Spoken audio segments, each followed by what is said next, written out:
Welcome, Sun Prairie. I'm Nick Zweifel. I'm your Dane County Board Supervisor. And it's been a real honor for me to be able to serve you on the Dane County Board and represent the city of Sun Prairie. And as I've been serving you, I thought to myself, maybe some of my constituents and those of you who live here in Sun Prairie might not really know what it is the county does for you and your family. So I started this show called Supe Talk, which will be on KSUN, your local cable station, and my YouTube channel. And I thought it'd be interesting if I went out and interviewed all the people that make Dane County tick from all of our departments and the other politicians that serve you. And I thought it'd be fun for you to be able to meet them and hear from them what it is that they do for you on a daily basis. So I'm sure you don't want to sit here and listen to me talk. So I say I grab my coat and we hit the road and go out and meet all the people that make Dane County tick and work for you and your family on a daily basis. So come on, let's go. Let's get started. I think this is going to be a lot of fun. Today is going to be a really exciting day. We're at the Henry Vilas Zoo, which is governed by Dane County. We're going to join Supervisor Erickson, who the zoo is in his district.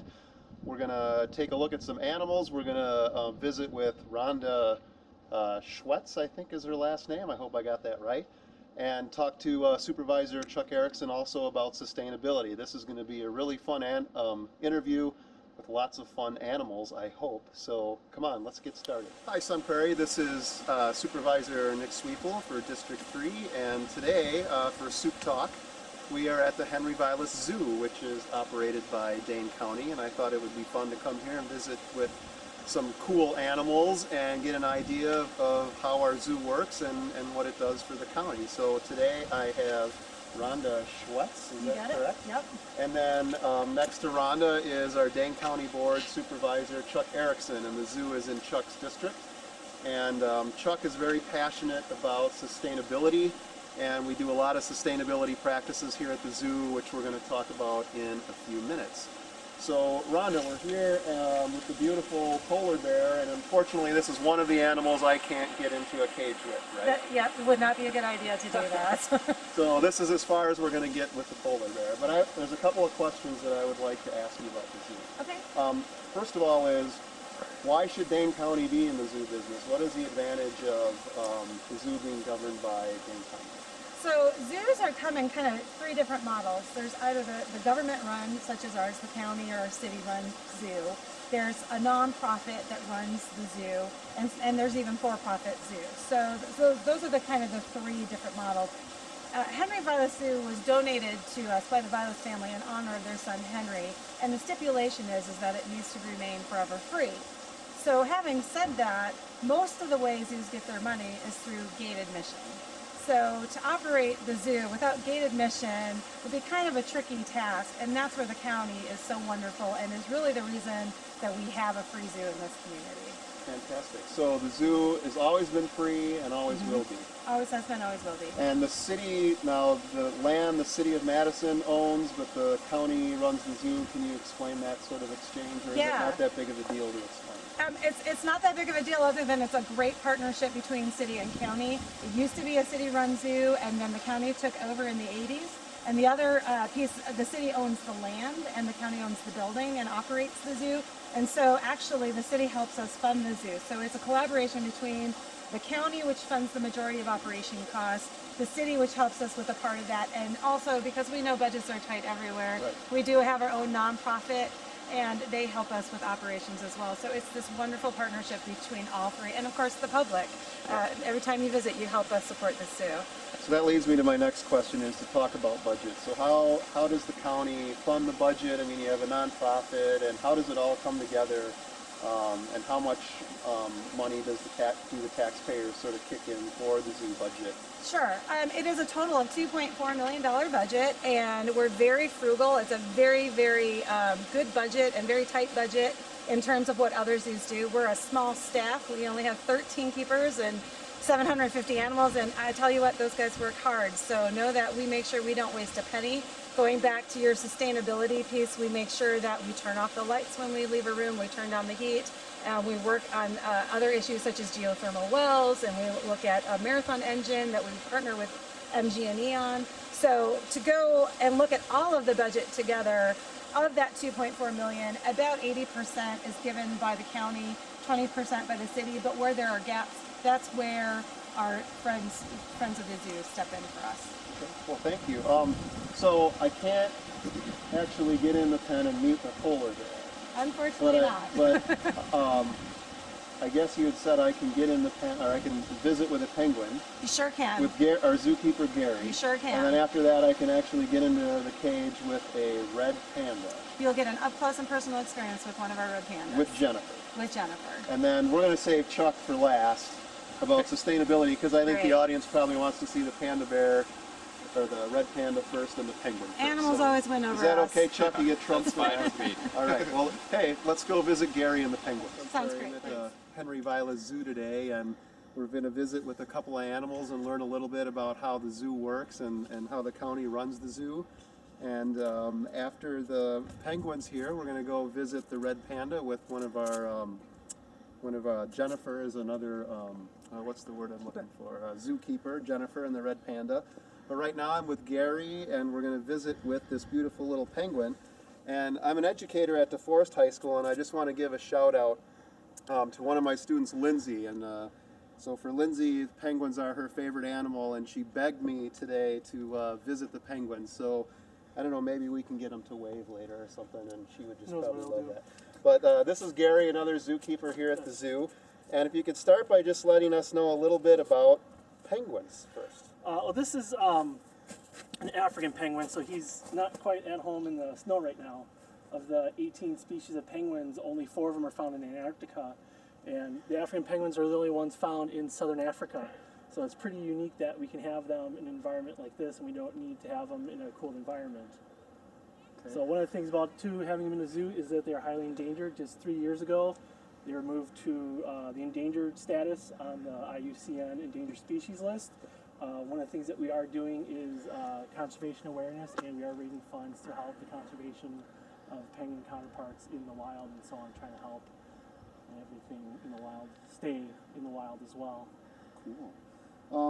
Another question I would like you to ask, talk about how does the zoo raise money to stay afloat and do things like this with penguins? And then the second is, what are some things going on this summer or during the course of the year that people in Sun Prairie or Madison might be interested in bringing their kids and families to? It's like in your shoe there. That's okay. He can like whatever he wants. One of the things we do, the zoo has its own budget, but we have our fundraising branch, the Friends of the Zoo. Used to be the Zoological Society, and they have a lot of events to help raise money not only for the zoo, but for other events. Events that we have around here on zoo grounds, the next one coming up would be Earth Day in April, and that's going to be open. We have a couple different things going on, hands-on stuff for the families come out. We usually have a couple events through the summer as well. With a lot of our conservation programs, we have animal-specific days here at the zoo. African Penguin Awareness Day is usually in October. Red pandas have their own day in September, and some of our other animals have their own special days that we give presentations to. We get the public engaged, and we try to raise money to help conservation efforts that way. And there's a website. What did I do? That noise is how they got the name Jackass Penguin, because they resemble a donkey braying. Oh, that's cool. Is he trying to tell me something I don't want to know? You're his, basically. Uh-oh. He owns you. He owns me. I'm owned by a penguin. I think that's a compliment. I'll take that as a compliment. Well, I appreciate all your help. Is there a website people can go to look up dates and things that are happening? I think it's www.vilaszoo.org. Okay, and I will make sure that it gets on the show and on the screen so everybody knows. We also have a Facebook page, the Henry Vilas Zoo. People can log on there as well. Oh, cool. Fantastic. And what's this penguin's name? He's a African penguin. The keepers likely call him Lucky. Hey, Lucky. But in general, they're just African penguins. I want to thank you, Lucky, for doing this interview with me.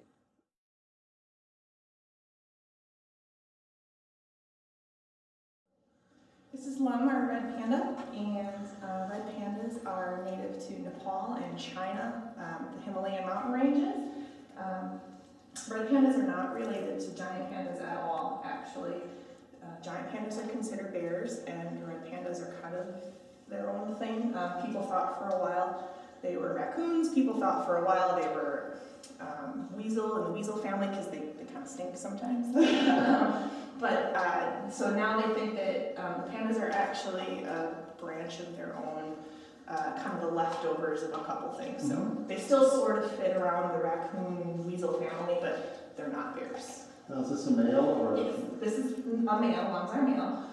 Lum is part of the species survival plan, which is zoos have stud books and things, and they cooperate with each other to set up appropriate breeding so that the lineages stay genetically clean, so to speak. And Lum is actually very genetically valuable in the red panda population in captivity. He's the #1 male, ranked male of his species, the subspecies. There's 2 types of red pandas.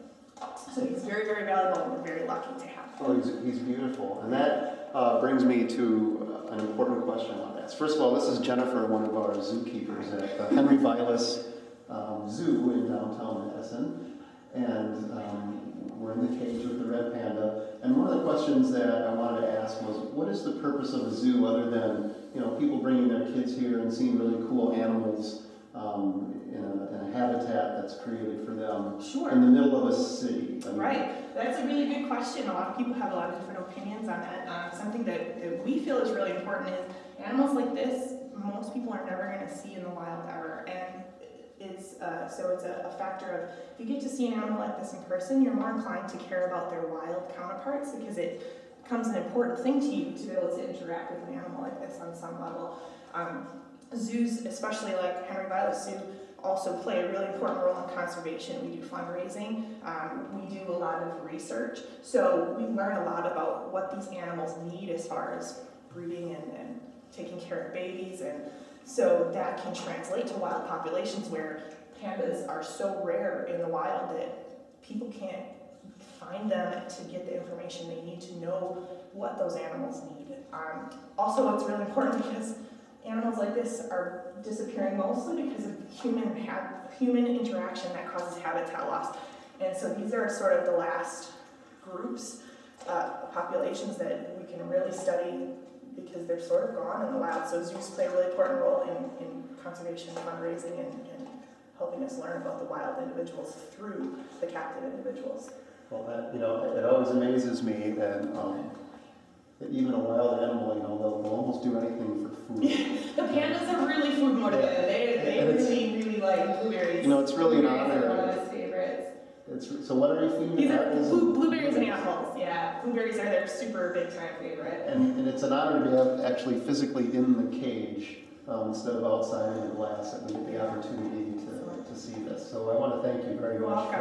And what's his name? Lum. To meet Lum. Yeah. Lum, it has been an honor and a pleasure to meet you in your habitat, and thank you for letting us humans learn all about you and what we need to know. He's like, I'll do whatever you want for a blueberry. And thank you, Jennifer, for your time. That Chuck is excited about, after the animals, and that is sustainability, because we talk about tight budgets and we talk about being in the 21st century. Sustainability is something that's on the forefront of all of our minds, and the Dane County, I think, has been a leader in the state and the country, and when it builds something, it tries to make them as energy efficient and sustainable as possible. And something real. This is Supervisor Chuck Erickson again. This is his district, is in the zoo, and you're on the zoo. Is it the Zoo Commission? Yes, we have the Zoo Commission. Yeah, he serves on the Zoo Commission, and he's very passionate about sustainability. So if you want to know anything, but not just the zoo, about sustainability stuff in the county, find Chuck Erickson on our website, countyofdane.com,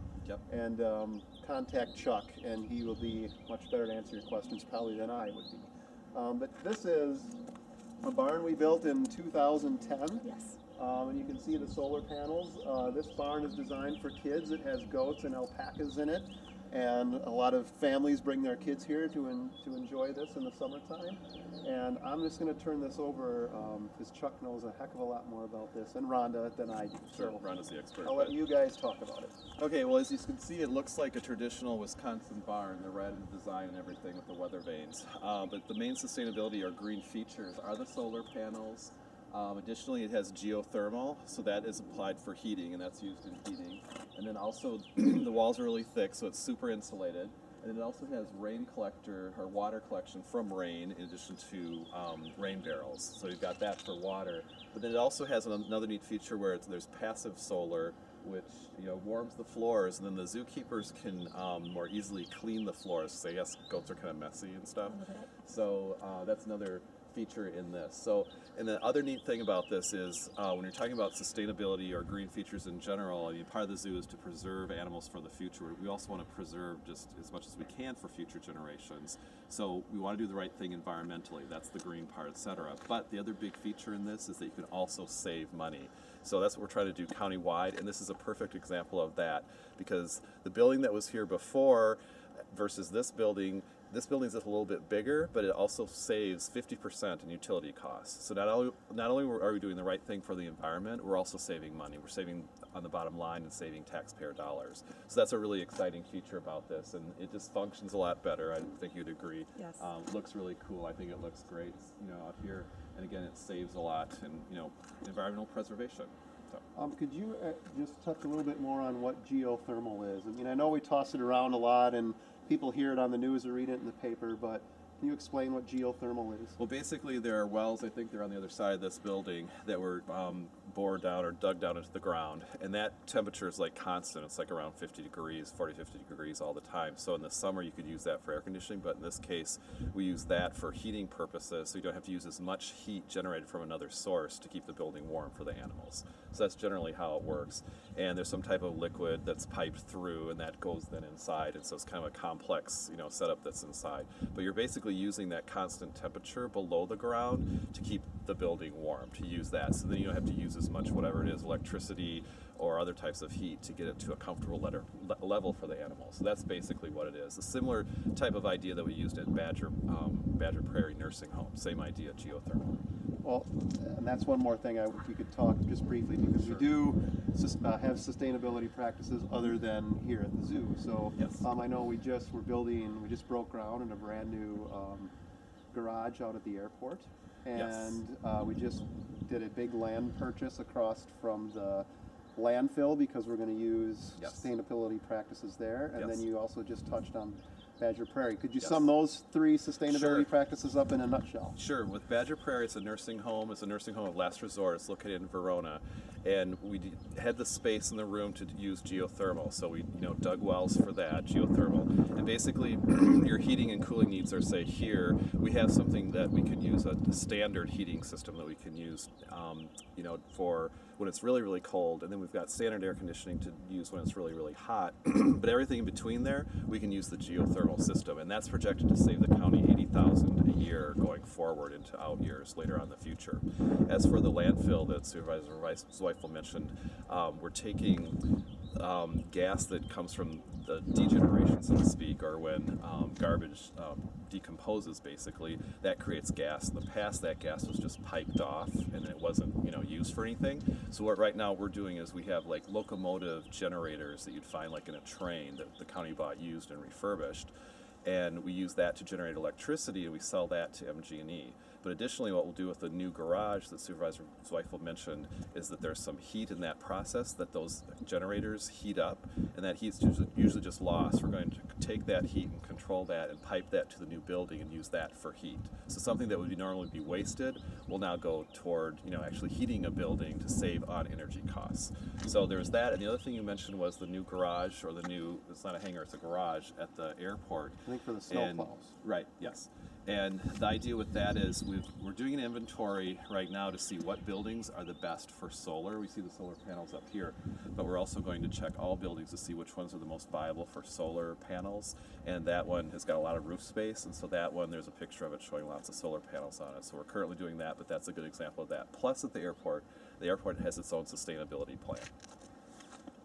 I absolutely promise that I will get out to the landfill also. That's going to be a whole show. It's pretty exciting to see that. I'll probably invite you to come along for that too, Okay. as well, Chuck. And All right. I'm also going to, so I'll get to the landfill, that'll be a show, and I'll also get out to the airport because there's lots of things Exactly. there. Yep. As far as the zoo, Ronda, is there any Any other things you want to touch on for sustainability practices here, other than the glorious solar panels that we might not be able to get on film, but you'd like to? Yeah, I think probably the most exciting thing that we're doing recently, and I mentioned it I think a little bit before, is partnering with MG&E on what's called a marathon engine.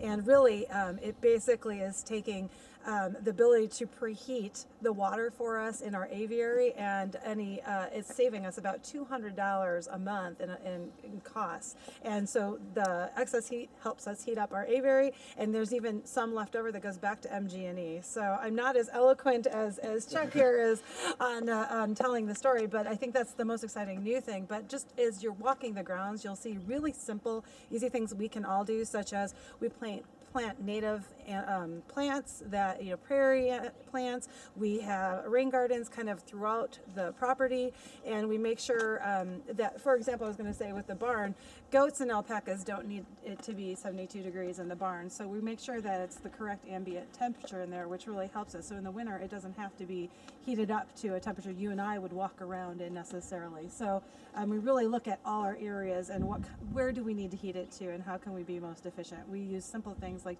light timers and all of those kind of things. So there's just, everywhere you look, you should see something, and we want everyone to feel like there's something they can do as well. So kind of take a look around you and see if it's something you could do in your own home. Fantastic. I'd like to thank Rhonda and Chuck for joining me on today's episode of Soup Talk. I know I learned a ton today, and it was really cool to get in and visit with all these great animals at the zoo. People from Sun Prairie and Madison and anybody else that watches this, this is such a great asset to our community and our county, being able to have this zoo and have it free to our public for entertainment. So please, you'll see on your screen the website for Henry Vilas Zoo. Visit their Facebook page, visit their website.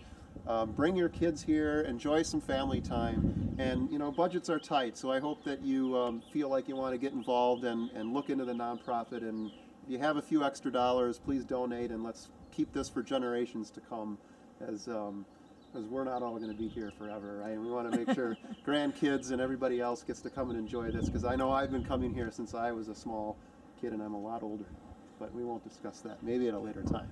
So thanks for joining us.